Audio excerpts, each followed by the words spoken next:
Hello. Today I wanted to talk about the full moon in Capricorn. We're going to have on Sunday, 9th July at 6:06 a.m. Rome time. It's UTC +2 for everyone else, the time zone. So we have a moon in Capricorn. The axis is there, the moon in Capricorn. And it's Earth cardinal, always initiating, inward going energy. So it's an introspective moon. It's a business-like moon, it's serious, it's responsible, and it's brutally realistic. It's one of those moons when emotions are counted a little bit less. It's not a happy placement for the moon in Capricorn, because it says, okay, I know you have your emotions, but we have things to do. We have to be businesslike, we have to be serious, we have to be practical, and we have to be grown up and adults. And the moon, it's not always about being grown up and being an adult. It's more the child in us. So that's why it's not a happy placement for the moon.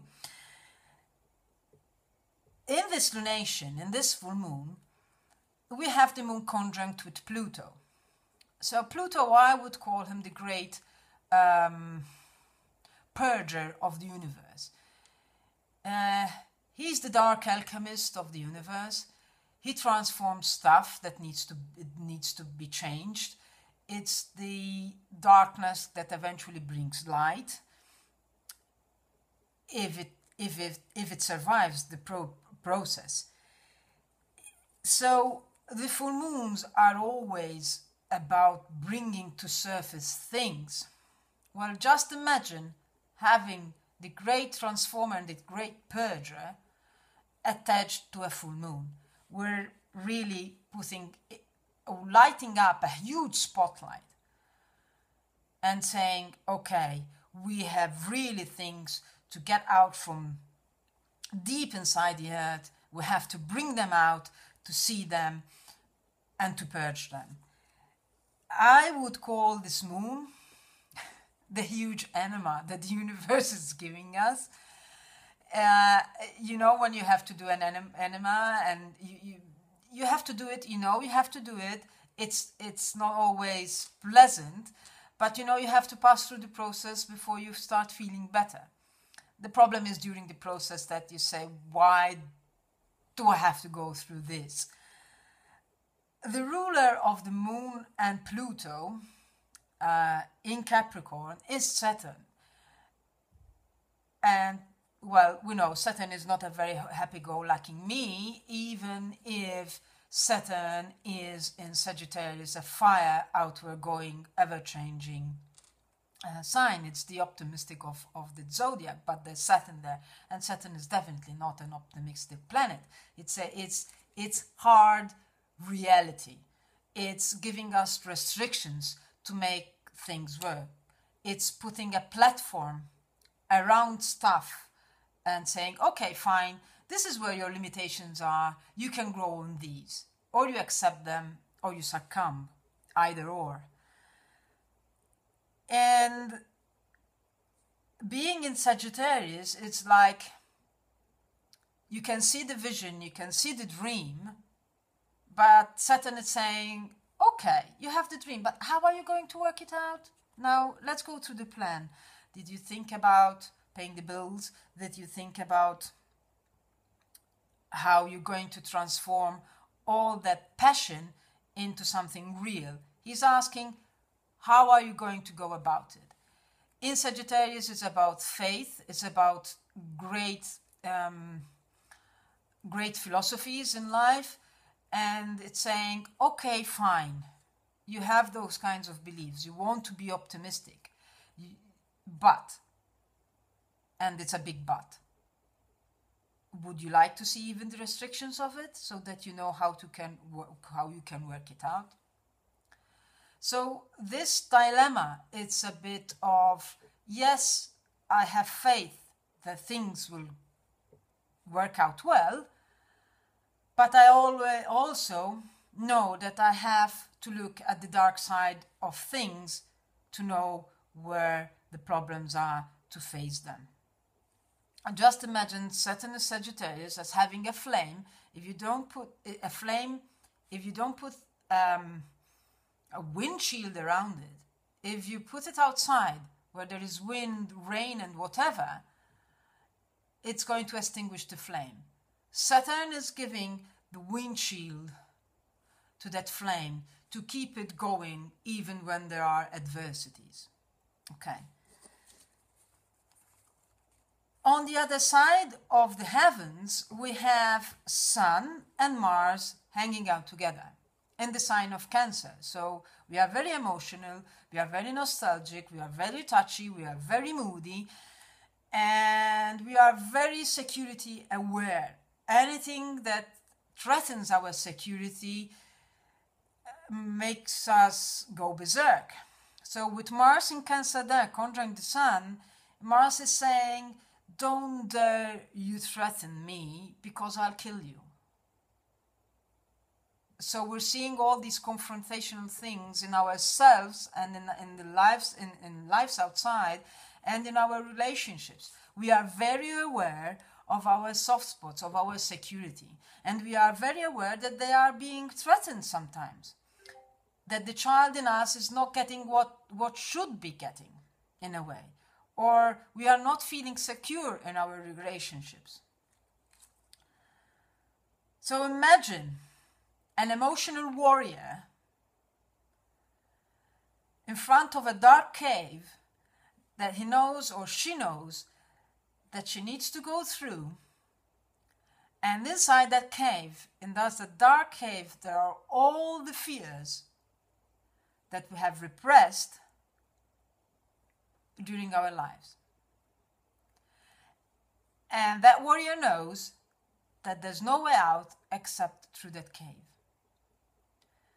So the risk is that we become very emotional and we can do rush things because we're in the emotion. We're guided by the emotion. We're over-flooded by the emotion. But on the other hand, there is the Capricorn moon saying, okay, we have murkiness happening, we have Pluto by our side, we need to purge. Let's be businesslike about it. It's not going to be easy because Jupiter is hanging around in between these 2 points. So the Sun and Mars and Pluto and the moon here. And Jupiter is here in Libra. It's air energy. But Jupiter, even if he's the great benefic, he's going, whatever he touches, he enlarges. It becomes bigger. So this emotional conflict, this security, this being threatened, it might go out of hand because it becomes even bigger. So the only way, perhaps, is trying to channel and going into our thoughts and say, okay, fine. I know I'm having this overflooding of emotions with Mars and Sun in Cancer. And I know I have to be practical about it. Let's try and take a little bit the view from the outside, from the air, from the conceptual part. And it's in Libra, so it's trying not to shed any blood in the process. It's going to be difficult not shedding any blood, but, we try. This full moon is going to be tough on our nerves, on our emotions, on our relationships. We can even go down with a cold or migraines or headaches or vomiting, diarrhea, anything that the body would like to purge out. It probably will start in these days and it will reach a climax during the full moon. And the day after the full moon, then we have a Sun and Pluto opposition. So that will continue the vibe. It's like being in a pressure cooker and the vent is not working. This full moon is happening after the Mars and Mercury opposing Pluto. So our actions and thoughts were opposing this great enema in the universe. And the full moon is happening exactly on those degrees that were already triggered last week. So just imagine how much repression, how much anger, how much fear is going to come out. What can help is trying to be in the fear but not overwhelmed by the fear. I know it's something, well, when someone is in a panic attack, it's very difficult to say that, but if we are aware that things are going to surface, then we can be intentional on what we are going to do. Then we can take the logical part of it and create a space for this fear to be. And we can create space by, since Mars is in Cancer, we can be by the water, we can swim. Any water sports would help because it would help the Mars and Sun have a vent out.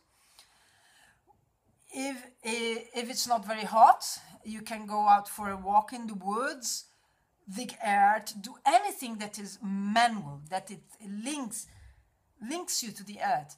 Do it as a ritual. Do it as something intentional. Say, okay, fine. I have this fear, I have this anger. I have the shadow part just now that needs to be released. How can I release it without harming myself and not harming others as well?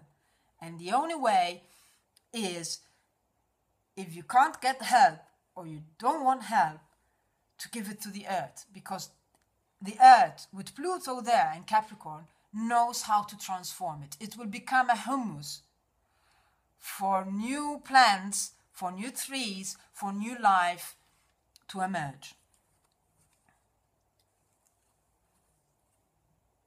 It's, yes, having faith that everything will be okay, yes, but it's going to be accompanied by the intention and the doing of hard work, digging out the murkiness, the shadow part in us. So what can I say? I hope I didn't ramble about perhaps I'm not that good for long videos, but be intention. What are you going to do with this energy? It's going to be rough. It's going to be messy. Life on Earth is messy. It's not always wishful thinking. It's not always being optimistic. If there are things to be seen, to be worked with, things that we self-sabotage, needs to be addressed. And this is a great lunation for it. What can I say? Enjoy? Well, it's a purging, and just stay focused that afterwards we will find the treasure that's underneath the dragon. Take care. Bye-bye.